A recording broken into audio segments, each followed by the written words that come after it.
Hello friends, स्वागत है आपका गस्ते क्लासेस में। मैं शालू रानी। आज हम जैव रासायनिक चक्रण पढ़ेंगे। ये बायोलॉजी का लास्ट टॉपिक है, जो रीड के अकॉर्डिंग सिलेबस था उसका ये आज लास्ट टॉपिक रहेगा। फिर उसके बाद नेक्स्ट सब्जेक्ट देखेंगे। तो जैव रासायनिक चक्रण, इसमें हम देखते हैं जैसे कि ये हमारा शरीर है। हमारा शरीर किस किस से बना हुआ है? कार्बन, हाइड्रोजन, ऑक्सीजन और नाइट्रोजन से। और ये सब चीजें हमें कहाँ से मिलती है? ये सब चीजें हमें प्रकृति से मिलती है। जैसे प्रकृति में उत्पाद होते हैं, उनसे हमें ये सब चीजें मिलती है। और ये फिर हमारी बॉडी से फिर वापस, जैसे हमारी डेथ हो जाती है तो फिर प्रकृति में मिल जाती है। तो ये चक्र चलता रहता है। इसको ही हम जैव रासायनिक चक्रण बोलते हैं। अगर हम लेते लेते रहेंगे और एनवायरमेंट में वापस नहीं जाएगी वो, तो वो खत्म हो जाएगी एक टाइम पे। तो उसको सामंजस्य में रखने के लिए, जैसे हम लेते हैं फिर इंसान की डेथ हो जाती है तो वापस वो मिट्टी में मिल जाती है, फिर पेड़ पौधों में आती है। तो इस तरह से ही जैव रासायनिक चक्रण चलता रहता है। इसको ही जैव रासायनिक चक्रण बोलते हैं। इससे जो हमारी प्रकृति में जिस चीज की जितनी मात्रा है वो बनी रहती है। तो जैव रासायनिक चक्रण में जैसे हमारा शरीर किससे बना है? कार्बन, हाइड्रोजन, ऑक्सीजन और नाइट्रोजन से। इन सब से हमारा शरीर बना है। अब इन सब चीजों की हमें जरूरत है तो वो कहाँ से मिलेगी? हमें प्रकृति से मिलेगी, क्योंकि हम प्रकृति से ही अपना भोजन प्राप्त करते हैं। प्रकृति से हम भोजन लेते हैं, उसके थ्रू ये हमारे अंदर जाता है। ये सिंगल सिंगल नहीं जाएंगे, इनमें कुछ और अणु मिले हुए होते हैं। तो फिर ये मिलके हमारे शरीर में जाता है, शरीर से फिर वापस प्रकृति में आ जाता है। तो इस तरह से ये चक्र चलता रहता है। अब इसके घटक देखते हैं। जीवमंडल जो होता है, इसमें दो घटक होते हैं, जैविक और अजैविक। जैविक में कौन कौन से आते हैं? उत्पाद, उपभोक्ता और अपघटक। उत्पाद मतलब जहां से सबसे पहले जहां से भोजन मिलेगा। जैसे पेड़ पौधे होते हैं, पेड़ पौधे से हमें भोजन मिलता है। तो जो प्राइमरी है, पेड़ पौधे, पेड़ पौधे उत्पाद होते हैं। ये अपना भोजन खुद बनाते हैं। ये अपने भोजन के लिए किसी और पे डिपेंड नहीं रहते। जो अपना भोजन खुद बनाते हैं वो उत्पाद के अंतर्गत आते हैं। और उपभोक्ता, उपभोक्ता अपना भोजन उत्पाद से प्राप्त करते हैं। इसका मतलब यह है कि जो उपभोक्ता होगा वो उत्पाद को खाएगा, तभी वो अपना भोजन ले रहा है उससे। तो उपभोक्ता उत्पाद से अपना भोजन प्राप्त करते हैं। इसमें कौन आएगा? मनुष्य और जंतु। जंतु में ही आते हैं मनुष्य भी। तो ये उपभोक्ता में आएंगे। उपभोक्ता के बाद ये अपघटक। अपघटक वो होते हैं जो, जैसे ये मनुष्य और जंतु है, इन्होंने अपना भोजन इनसे प्राप्त किया, और फिर जैसे इनकी डेथ हो जाती है, जैसे पेड़ पौधे भी कोई ज्यादा बड़े हो जाते हैं, गिर जाते हैं या खत्म हो जाते हैं, या फिर मनुष्य, जीव जंतु, ये सब इनकी डेथ हो जाती है, तो उनको वापस से फिर मिट्टी में मिलाने का काम कौन करता है? सूक्ष्म जीव करते हैं। सूक्ष्म जीव अपघटन के अंतर्गत आएंगे।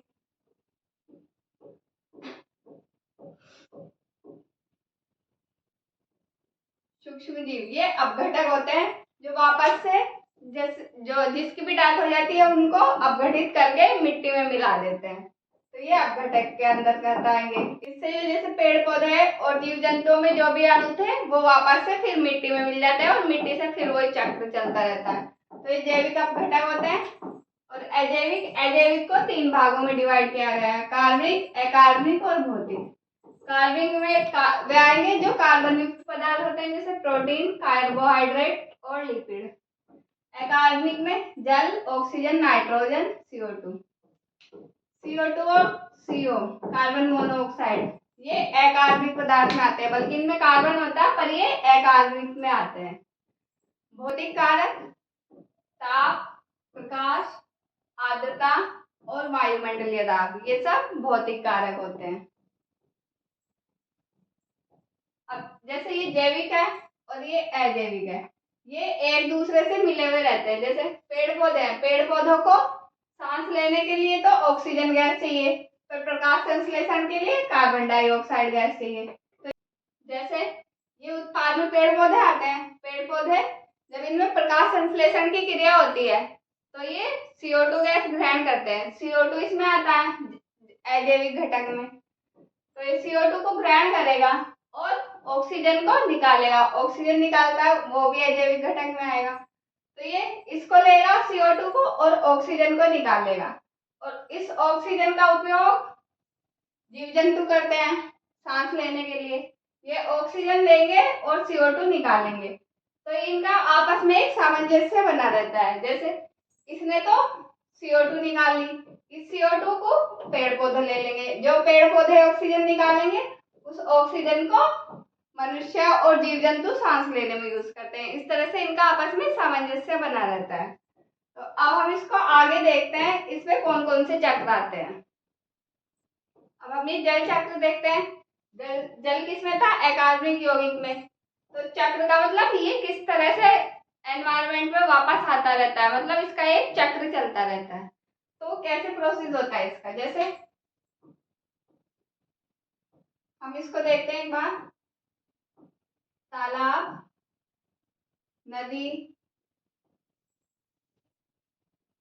सागर, महासागर।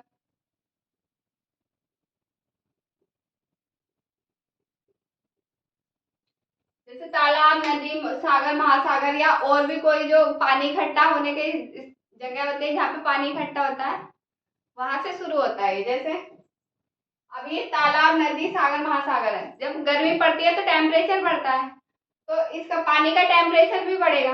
जब इसका टेम्परेचर बढ़ेगा तो ये वाष्प के रूप में ऊपर जाएगा।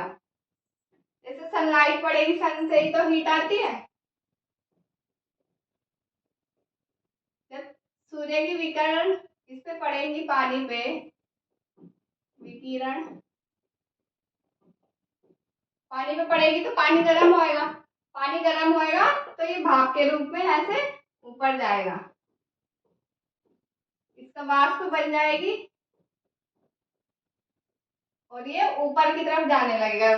जल वाष्प देखी होगी अपने, जब पानी गर्म करते हैं तो उसपे से भाप निकलती है, वो ऊपर की तरफ जाती है। तो ऐसे ही पानी यहाँ से ऊपर जाता है और ये छोटी छोटी बूंदों के रूप में जाता है। और जब ये ऊपर जाता है तो ये बूंदे एक तो यहाँ से ऊपर जाती है, ऊपर जाके ठंडी हो जाती है। दूसरा वो एक दूसरे के साथ मिल जाती है। जब ये मिलती है तो उस क्रिया को बोलते हैं संघनन। संघनन हो जाएगा तो ये यहाँ पानी इकट्ठा होने लग जाता है ऊपर। पानी इकट्ठा हो जाएगा यहाँ पे, ये पानी। अब जब ये पानी की बूंदे यहाँ से तो छोटी छोटी जा रही थी, ऊपर जाके जब ये संघनन होकर मिलने लग जाती तो ये बड़ी हो जाती है और भारी हो जाती है। जब ये भारी हो जाती है तो ये बारिश के रूप में वापस नीचे आने लगती हैं।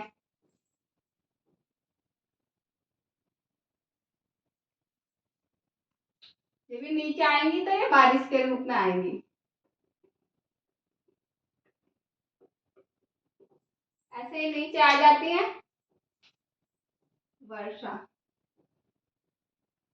बारिश के रूप में ही नीचे आ जाती है। तो इस पूरे प्रोसेस में क्या हुआ?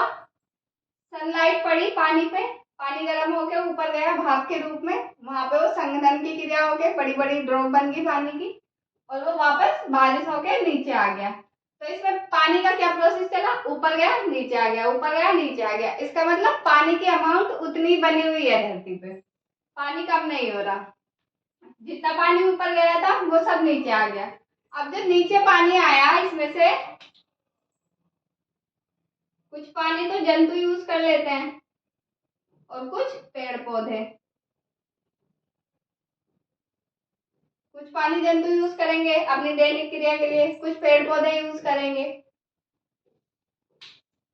अब जैसे ये तालाब और नदियों का पानी है, अब जब पानी नीचे आता है तो उसमें जो मिट्टी में जो खनिज लवण रहते हैं वो मिल जाते हैं। जैसे पानी नीचे आया, इसमें खनिज लवण मिल गए, खनिज लवण प्लस जल। अब यही पानी नदियों में, सागरों में, महासागरों में जा रहा है, क्योंकि पानी की बूंद सीधी डायरेक्ट इसमें तो पड़ रही नहीं, वो पहले जमीन पे पड़ती है। जमीन का पानी बह बह के फिर तालाब, नदी, महासागर इन सब में चला जाता है। अब इस पानी में खनिज लवण मिल जाता है और और ये पानी बह के वापस तालाब, नदी और महासागर में चला जाता है। तो जो जलीय जीव होते हैं, जलीय जीव इस खनिज लवण का यूज करते हैं। ये जो खनिज लवण होता है ये जलीय जीव के काम आता है, ये इसको खाने पीने के लिए यूज करते हैं। तो ये ऐसे एक प्रोसेस चलता रहता है।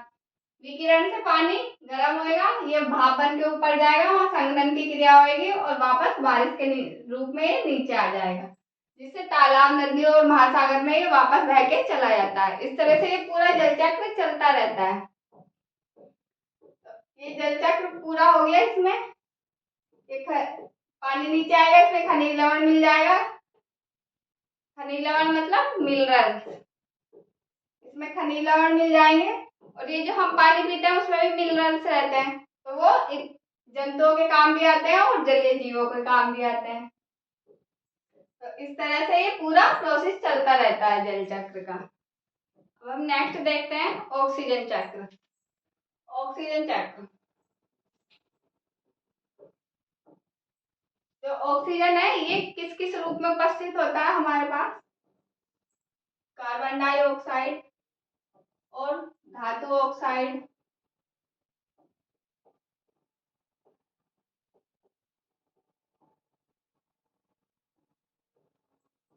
और ओजोन,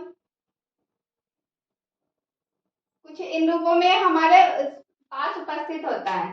और अगर हम मानव शरीर की बात करें, जो इंसान का शरीर होता है उसमें ये किस किस रूप में होता है? कार्बोहाइड्रेट, ये हमने भोजन के अवयव वाले में पढ़ा था। कार्बोहाइड्रेट,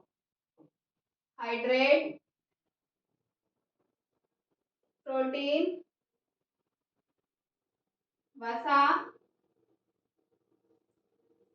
न्यूक्लिक अम्ल।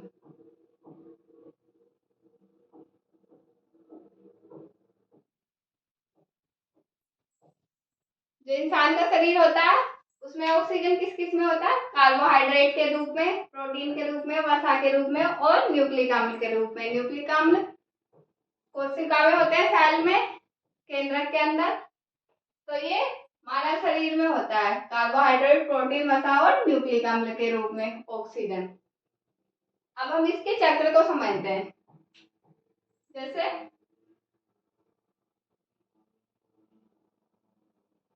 ये एक पेड़ है, जब इसमें प्रकाश संश्लेषण की क्रिया होती है तो ये CO2 गैस को ग्रहण करता है और ऑक्सीजन को निकालता है। तो ये निकाल कौन सी गैस रहा है? ऑक्सीजन। ऑक्सीजन गैस निकाल रहा है प्रकाश संश्लेषण की क्रिया में।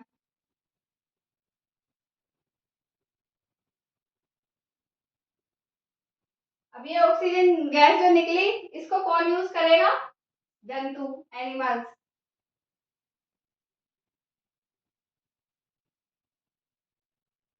एनिमल्स यूज कर लेंगे इसको, ये सांस लेने में इसको यूज करेंगे एनिमल्स।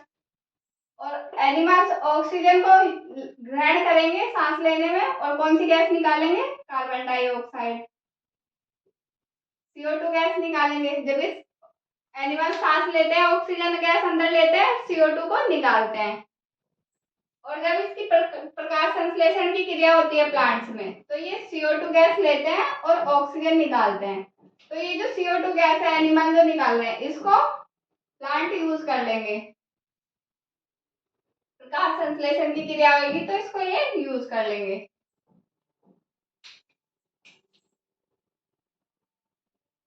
प्रकाश संश्लेषण,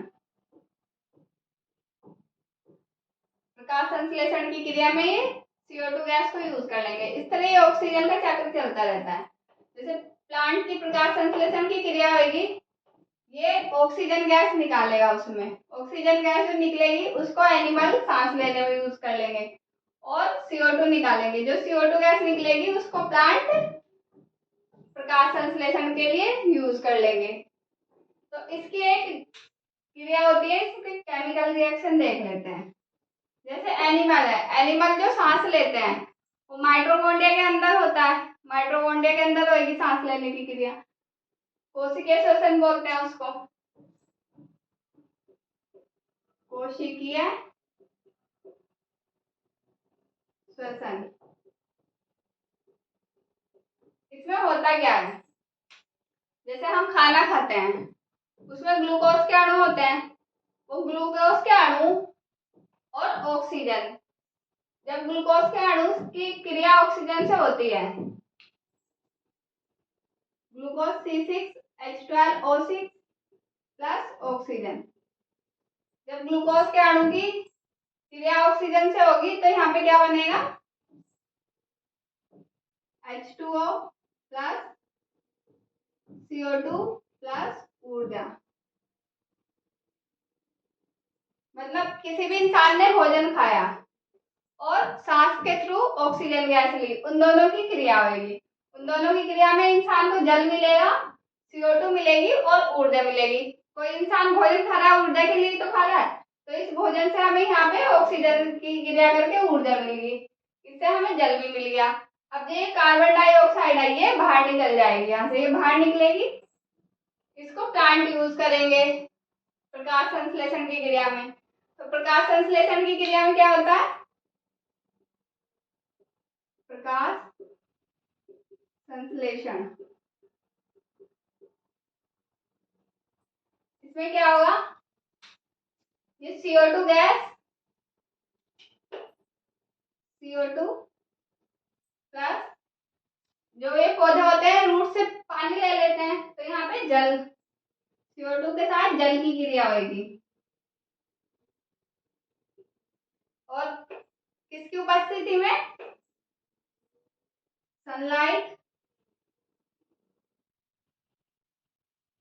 क्योंकि ये दिन में ही होती है प्रकाश संश्लेषण की क्रिया, सनलाइट में, और इसमें क्लोरोफिल होता है, क्लोरोफिल के कारण होती है प्रकाश संश्लेषण की क्रिया। तो इसमें क्या होगा, यहाँ से ये ऑक्सीजन कार्बन डाइऑक्साइड निकली ये, और जो पौधों ने जड़ से पानी अवशोषित किया था वो, ये दोनों क्रिया करेंगे किसकी उपस्थिति में, सनलाइट की उपस्थिति में, और प्लांट में क्लोरोफिल होता उसके कारण ये क्रिया होगी। तो इसमें क्या बनता है, C6H12O6 ग्लूकोज अणु बनेगा प्लस ऑक्सीजन, इसमें ग्लूकोज का अणु बनेगा मतलब खाना बनेगा और ऑक्सीजन गैस निकलेगी, यही ऑक्सीजन गैस फिर एनिमल यूज करेंगे सांस लेने में। ऐसे ही क्रिया चलती रहती है, पौधों से ऑक्सीजन गैस निकली, इस ऑक्सीजन को एनिमल यूज करेंगे, इनसे कार्बन डाइऑक्साइड निकलेगी और इसको प्लांट यूज करेंगे। तो हम इसमें उपयोग देख सकते हैं कि ऑक्सीजन का उपयोग कहाँ कहाँ पे होता है।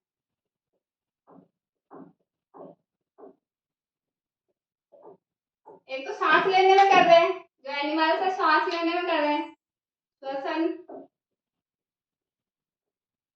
और दूसरा जैसे हमें कहीं पे आग लगा लिया तो उसके लिए भी ऑक्सीजन की उपस्थिति जरूरी है, जहाँ पे ऑक्सीजन नहीं है वहां पे आग नहीं लगेगी, तो दहन में भी इसकी आवश्यकता होती है, दहन, श्वसन, दहन, और किसी चीज के ऑक्साइड बनाने के लिए, जैसे धातु के ऑक्साइड बनाने के लिए, तो उसमें भी इसकी जरूरत होती है, धातु के ऑक्साइड, धातु के ऑक्साइड बनाने के लिए भी इसकी जरूरत होती है। तो ये ऑक्सीजन चक्र था, ये सिंपल है, इसमें प्रकाश संश्लेषण की क्रिया होगी, प्रकाश संश्लेषण की क्रिया में कार्बन डाइऑक्साइड और जल क्रिया करके ग्लूकोज का अणु बनाएंगे और ऑक्सीजन गैस निकालेंगे। एनिमल में कोशिकीय श्वसन होगा, श्वसन के थ्रू यहाँ पे जो ग्लूकोज का अणु है वो ऑक्सीजन से क्रिया करके जल और कार्बन डाइऑक्साइड देगा। इसका उपयोग श्वसन, दहन और धातु के ऑक्साइड, किसी भी चीज के ऑक्साइड बनाना उसमें ये यूज होता है। ये ऑक्सीजन चक्र पूरा हो गया, आगे के जो चक्र हम नेक्स्ट क्लास में पढ़ेंगे। आज की क्लास में इतना ही है। क्लास अच्छी लगी हो तो शेयर करें, लाइक करें, कमेंट करें। Thank you.